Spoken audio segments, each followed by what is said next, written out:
Le Canada vient de faire un mouvement qui change tout.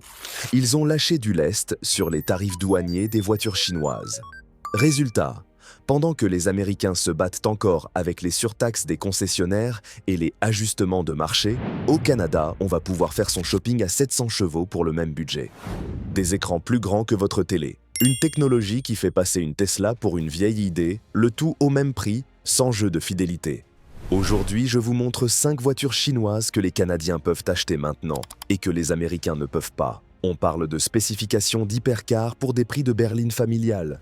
Et la numéro 3, quand vous allez voir combien il perd pour ça, vous allez être sincèrement énervé. Allez, on attaque. Numéro 5, la Zeekr 001. Vous en avez peut-être déjà entendu parler, mais vous n'avez pas vu la mise à jour 2026. Ce n'est pas un simple rafraîchissement, c'est une menace. Il y a une version appelée FR, 1265 chevaux. Le 0 à 96 km/h en 2,02 secondes. Plus rapide qu'une Bugatti Veyron.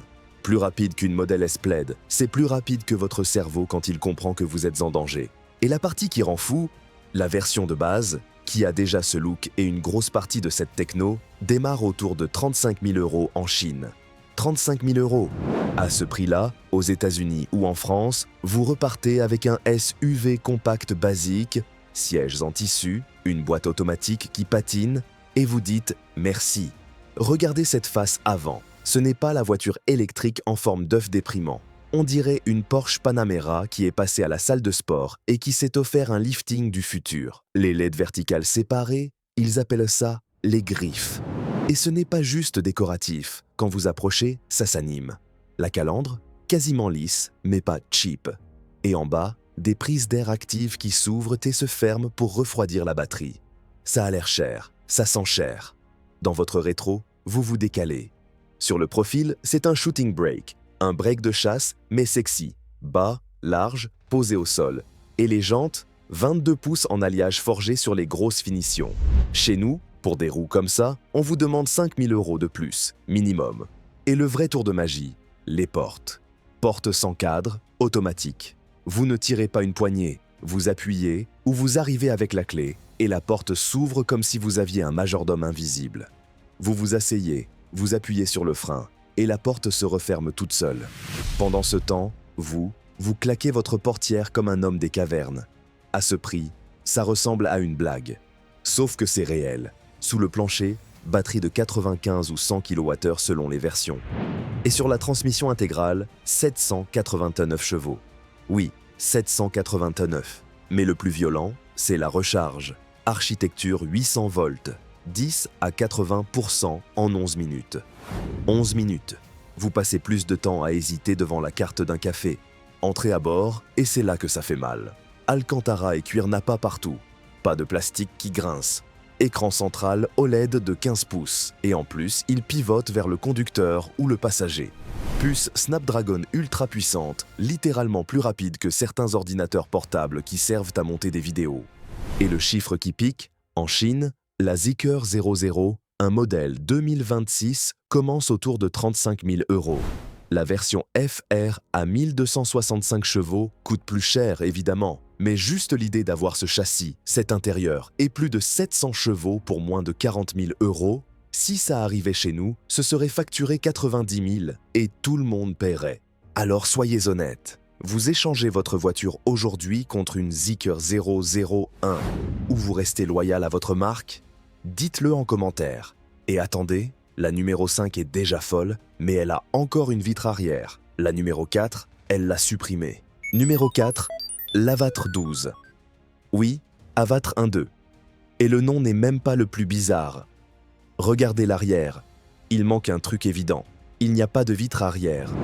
Pas petite, pas teintée. Non, juste du métal. En 2026, regarder derrière soi avec ses propres yeux, c'est dépassé.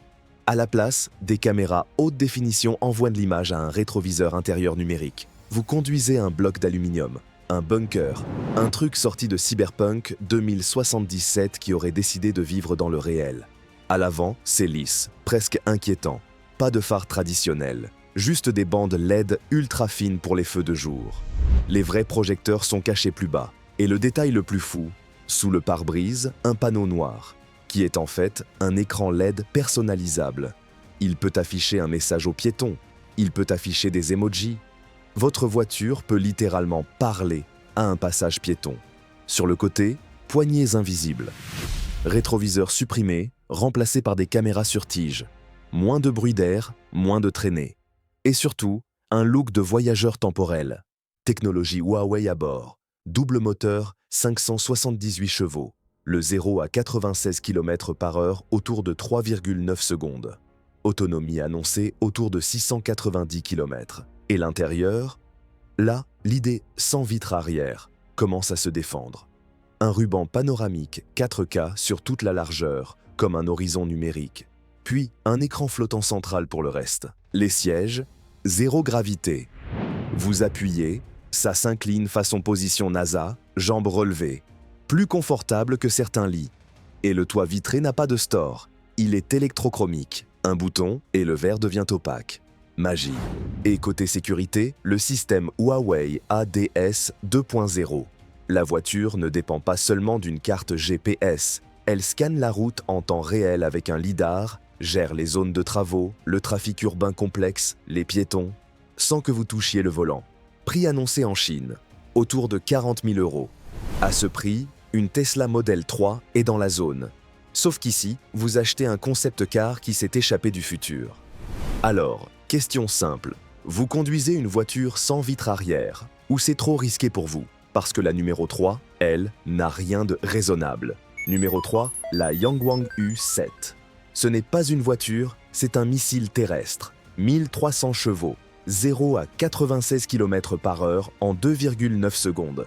Et le coefficient de traînée le plus bas annoncé pour une berline de série. Ça veut dire que ça coupe l'air comme une balle. BYD, la marque que certains réduisent encore à des batteries pas chères, est en train de montrer ses muscles à la planète entière. Regardez l'avant. Large, bas, menaçant. Des LED en forme de C façon interstellare. Dans votre rétro, ça ressemble à un prédateur.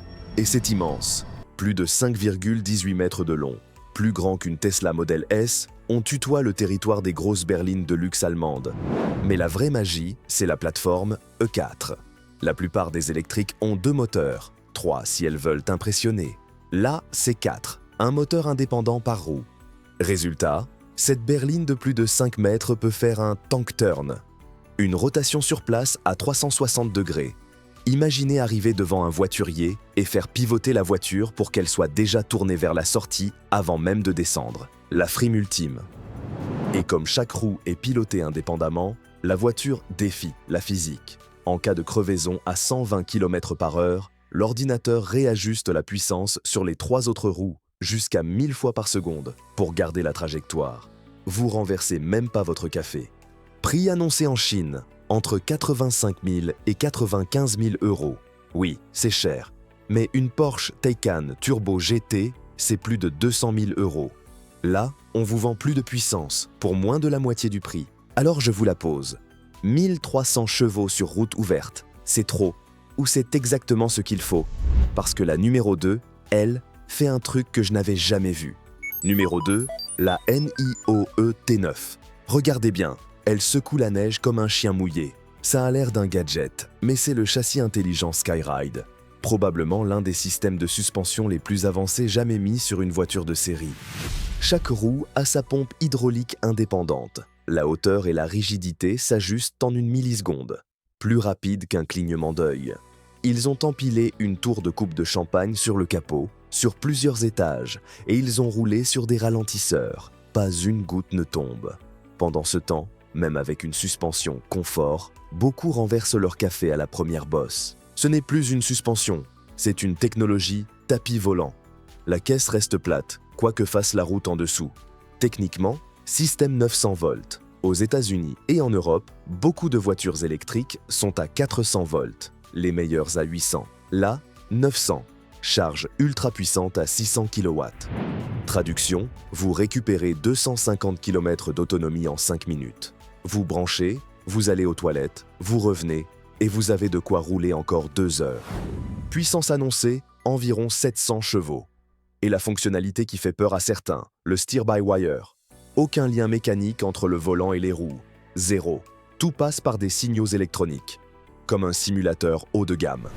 Mais grâce à ça, la direction devient ultra précise et les roues arrière braquent tellement fort que ce yacht de plus de 5 mètres tourne plus court qu'une petite citadine. À l'intérieur, il ne parle pas d'habitacle, mais de passerelle exécutive. 4 places strictes. Une console centrale traverse toute la voiture. À l'arrière, le siège VIP s'incline à 45 degrés, presque allongé. Et il y a un frigo pour garder le champagne à température exacte pendant que la voiture glisse sur les bosses. Prix annoncé, environ 105 000 €. Oui, c'est une somme. Mais une Maybach ou une Rolls-Royce coûte 2 à 3 fois plus cher. Ici, on vous vend une suspension qui humilie la concurrence, une recharge ultra rapide et une voiture qui peut littéralement danser. Donc je vous demande, vous faites confiance à une voiture sans colonne de direction, 100% électronique? Oui ou non? Parce que la numéro 1, c'est le boss final. Numéro 1, la Maestro S800. Si les autres étaient des combattants, elle, c'est l'empereur. Projet commun entre le constructeur Jack et le géant Huawei. Et l'objectif n'est pas de faire mieux qu'une Tesla. L'objectif, c'est d'aller chercher la Rolls-Royce Phantom. Regardez l'échelle. 5,48 mètres de long. Une Mercedes classe S version longue à côté, ça commence à ressembler à une compacte. La face avant, une calandre cascade, ligne verticale. Et les phares, ils appellent ça un design galaxy. Des milliers de micro-LED qui scintillent comme des pierres précieuses. Quand vous déverrouillez, ce n'est pas un clignotement, c'est un show lumineux qui imite le ciel nocturne. La peinture biton violet et argent sur l'édition de lancement, du luxe pur. Les roues, retour du style disque plein, grand disque chromé. Message clair, je n'ai pas besoin que vous voyiez mes freins. Je veux que vous voyiez ma richesse. On attend encore des chiffres définitifs, mais les fuites parlent d'une puissance digne d'un V12 sans le bruit. Et l'arme principale, c'est la plateforme, un super ordinateur sur roue.